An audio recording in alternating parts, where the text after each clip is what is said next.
Encourage yourself to make a prayer plan.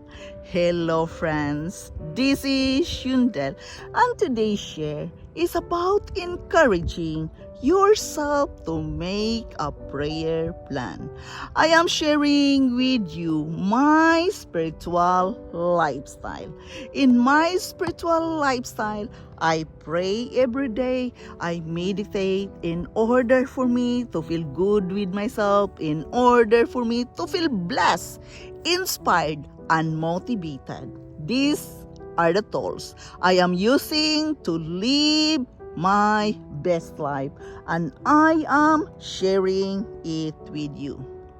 And the key is to make an effective prayer plan. Making an effective prayer plan is very important because if we really want that our prayers will be answered, we must be consistently and frequently praying to God.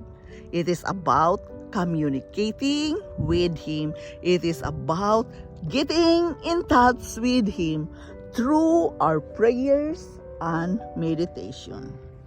We can do this to have a disciplined prayer life.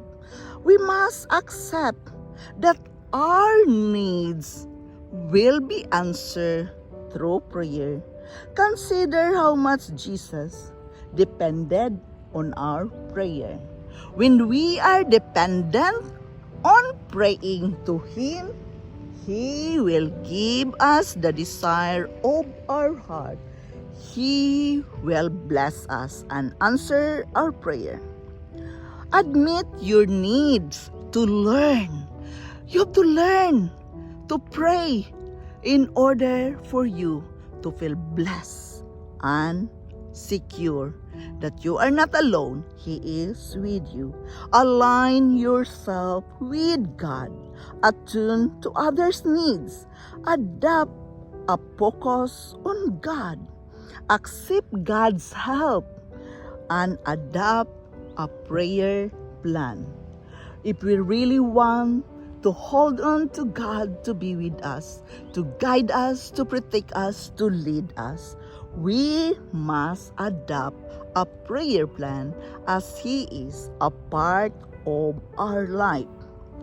We must encourage ourselves to make an effective prayer plan in order for us to follow, in order for us to be more faithful to Him, in order for us to know to whom we are speaking when it comes that we need help. We must thank Him for everything we have at this very moment. We must ask God's will every day. Say to Him in all what you need. Ask for forgiveness and practice an attitude of gratitude. Pray for your family and friends. Using the positive words on praying will really help you to be more strong and courageous and be bold enough to pray big and believe big. Memorize a scripture. Memorize a verse from the scripture that comforts you, that motivates you, that helps you more motivated and inspired. You have to move to a time of thanksgiving, thanking God for all you see Him doing, and finally, supplication, letting God know what burdens your heart, asking for His will to be done in the situation. You can practice as well a 30-day challenge and practice the acts of prayer method. Yes, a prayer method daily really helps you as well. Let your prayers be a sweet aroma before God's throne. It is about acknowledging God that you believe in Him.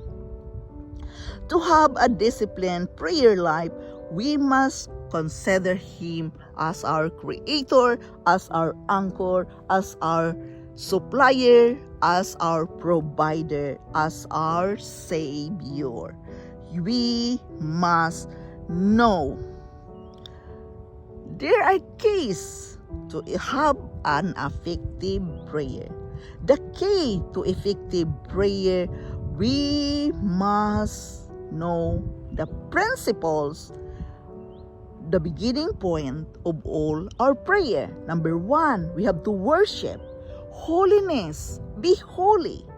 Acknowledge the kingdom, which comes with responsibility. The kingdom of God comes with responsibility, and that you have to take at prayer is one of these.